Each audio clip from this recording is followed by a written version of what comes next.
Bueno, la filosofía política se puede entender de dos maneras.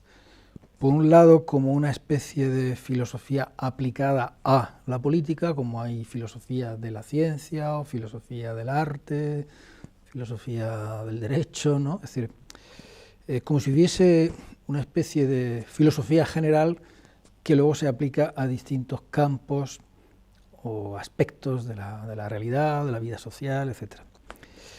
Y hay otra manera de entender la filosofía política, si, en cierto modo más radical, en donde la política no es una esfera aplicada de la filosofía, sino que es la condición misma de posibilidad de la filosofía. ¿Cuál es la diferencia entre filosofía política, teoría política y ciencia política?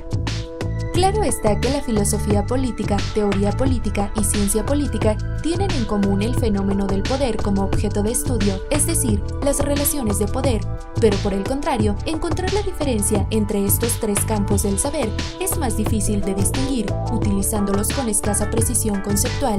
A continuación te explicamos qué es cada uno de ellos.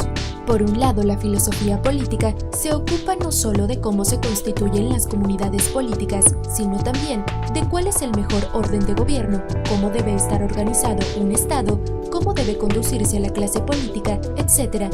Es decir, del deber ser. Se orienta hacia el plano normativo, es decir, a cómo es la polis ideal.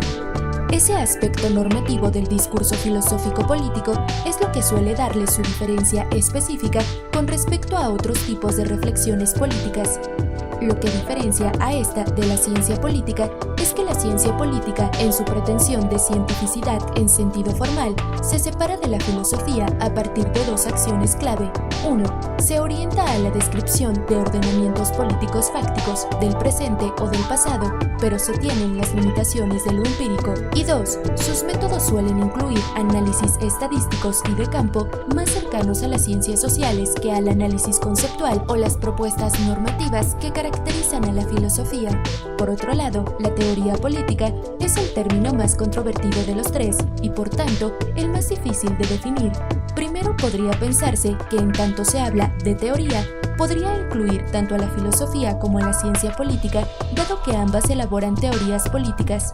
No obstante, cuando se habla de teoría, no se refiere a una teoría puntual, sino a una disciplina que reúne un conjunto de teorías que incluso pueden estar en disputa. El término teoría política es una denominación que pretende liberarse de los compromisos epistémicos de la ciencia política, por ejemplo, el de tener que ser eminentemente descriptiva, sin por ello verse obligada a abandonar sus métodos empíricos.